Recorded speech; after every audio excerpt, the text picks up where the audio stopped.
Tape ಈ ಥರ ready ಮಾಡ್ಕೊಳ್ಳಿ ಸರ್. 4 ಲೇಯರ್ ಟೇಪ್ ರೆಡಿ ಮಾಡ್ಕೊಳ್ಳಿ. ಥಿಕ್ನೆಸ್ ತೋರಿಸಿ. ಅದೇ 4 ಲೇಯರ್ ಹಾಕ್ಕೋಬೇಕು. ಅದಾದಮೇಲೆ ಇಲ್ಲಿ ಈ ಥರ ಪೇಸ್ಟ್ ಮಾಡಬೇಕು. ಕಾಣಿಸ್ತಿದೆ ಅದು.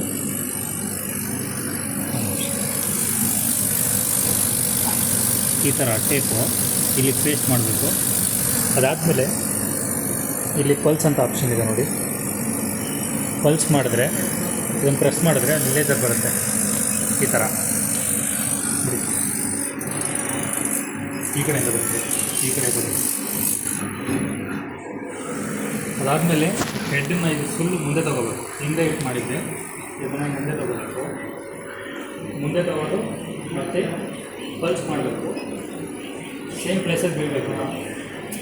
ಎಕ್ಸಾಂಪಲ್ ನೋಡಿ, ಈಗ ಆ್ಯಕ್ಚುಲಿ ಸೇಮ್ ಪ್ಲೇಸಲ್ಲಿ ಬಿದ್ದಿದೆ ಒಂದೇ ಜಾಗದಲ್ಲಿ. ಇದೇನಾದ್ರೂ ಆ ಕಡೆ ಈ ಕಡೆ ಮೇಲೆ ಕೆಳಗಡೆ ಆಗಿದೆ ಅಂತಂದರೆ ಅದನ್ನು ಅಲೈನ್ ಮಾಡಬೇಕಾಗುತ್ತೆ. ಅದು ಆ್ಯಕ್ಚುಲಿ ನಾರ್ಮಲಿ ಅದು ಹೋಗಲ್ಲ. ನೀವು ಈ ಕಡೆ ಚೆಕ್ ಮಾಡಬೇಕು. ಅದು ಈ ಕಡೆ ಚೆಕ್ ಮಾಡಬೇಕಾದ್ರೆ ಇದು ಸೆಂಟರ್ ನಿಲ್ಲಿಸ್ಬೇಕು. ಇಲ್ಲಿ ಸೆಂಟರ್ ನಿಲ್ಲಿಸ್ಕೊಂಡು ಮತ್ತು ಹೆಡ್ ಮೇಲುಗಡೆ ಅದನ್ನು ಪೇಸ್ಟ್ ಮಾಡಬೇಕು. ಹೆಡ್ ತೊಗೊಂಡು ಫುಲ್ ಲೆಫ್ಟಿಗೆ ತೊಗೊಂಡು ಪಲ್ಸ್ ಮಾಡಿ ಮತ್ತು ಈ ಕಡೆ ಚೆಕ್ ಮಾಡಬೇಕು. ಬನ್ನಿ ಸರ್, ಈ ಕಡೆ ಕಾಣಿಸ್ತಾ ಇದೆಯಾ ನೋಡಿ. ಇದು ಹೋಗಿದೆ ಆ್ಯಕ್ಚುಲಿ, ಸೈಡಿಗೆ ಬೀಳ್ತಾ ಇದೆ. ಇನ್ನೊಂದು ಸಲ ಅದು ಹತ್ರಕ್ಕೆ ಬಂದು ನೋಡಿ ಸರ್, ಹೊಡಿತಾ ಇದೆ. ಸೈಡಿಗೆ ಹೊಡೆದಿದೆ ಸರ್ ನೋಡಿ, ಸೈಡಿಗೆ ಹೊಡೆದಿದೆ ಅದು. ಆ್ಯಕ್ಚುಲಿ ಇವಾಗ ಕಾಣಿಸ್ತಾ ಇದೆಯಾ ನೋಡಿ, ಸೈಡಿಗೆ ಹೊಡಿತಾ ಇದೆ. ಎಲ್ಲಿ ಬಿದ್ದಿತ್ತು ಈ ಕಡೆ ಎಲ್ಲಿ ಬೀಳುತ್ತೆ ಸೇಮ್ ಪ್ಲೇಸಲ್ಲಿ ಈ ಕಡೆನೂ ಬೀಳಬೇಕು. ಸೊ ಆ ಥರ ಆಗಿದ್ದಾಗ ಇಲ್ಲಿ ಸ್ಕ್ರೂಸ್ ಇದೆ.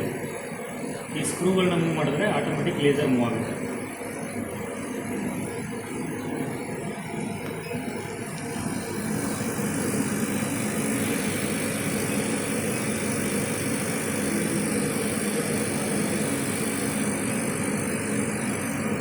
ಇಷ್ಟೇ ಅಲೈನ್ಮೆಂಟ್ ಆಗಿದೆ.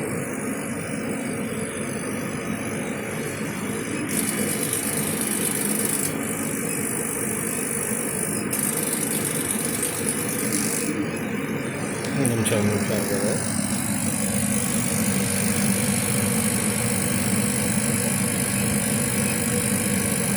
ಸ್ವಲ್ಪ ರೈಟಿಗಿದೆ, ಸ್ವಲ್ಪ ಲೆಫ್ಟಿಗೆ ಮಾಡ್ಕೊಂಡು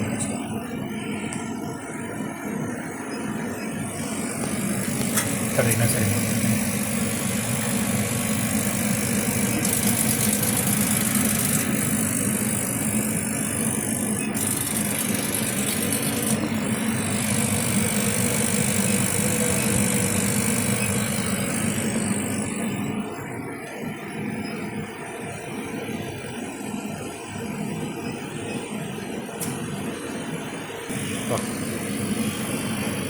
ಫಸ್ಟ್ ನೀರು ಹಾಕಿ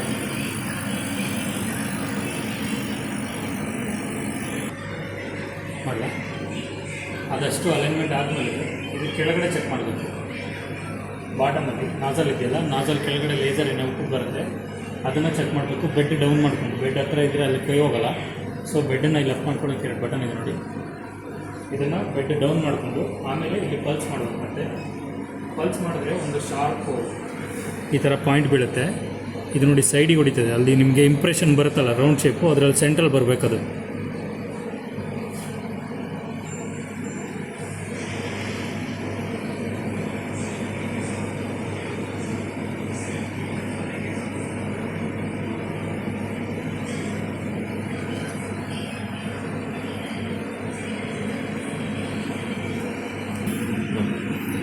ಈ ಥರ ಪಾಯಿಂಟಲ್ಲಿ ಬೀಳಬೇಕು. ಇಲ್ಲಿ ನೋಡಿ ಚಿಕ್ಕದಾಗಿ ಬೀಳ್ತಿದ್ದಲ್ಲ, ಈ ಥರ ಸುಮ್ಮನೆ ಇಲ್ಲಿಟ್ಟು ಮಾಡಿದಾಗ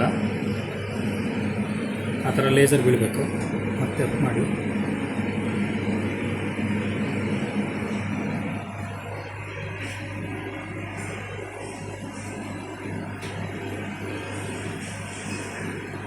ನೋಡಿ, ಬೀಳ್ತಾ ಇದೆ. ಈಗ ಶಾರ್ಪಾಗಿ ಬೀಳ್ತಾ ಇದೆ. ಈ ಥರ ಬೀಳಬೇಕು.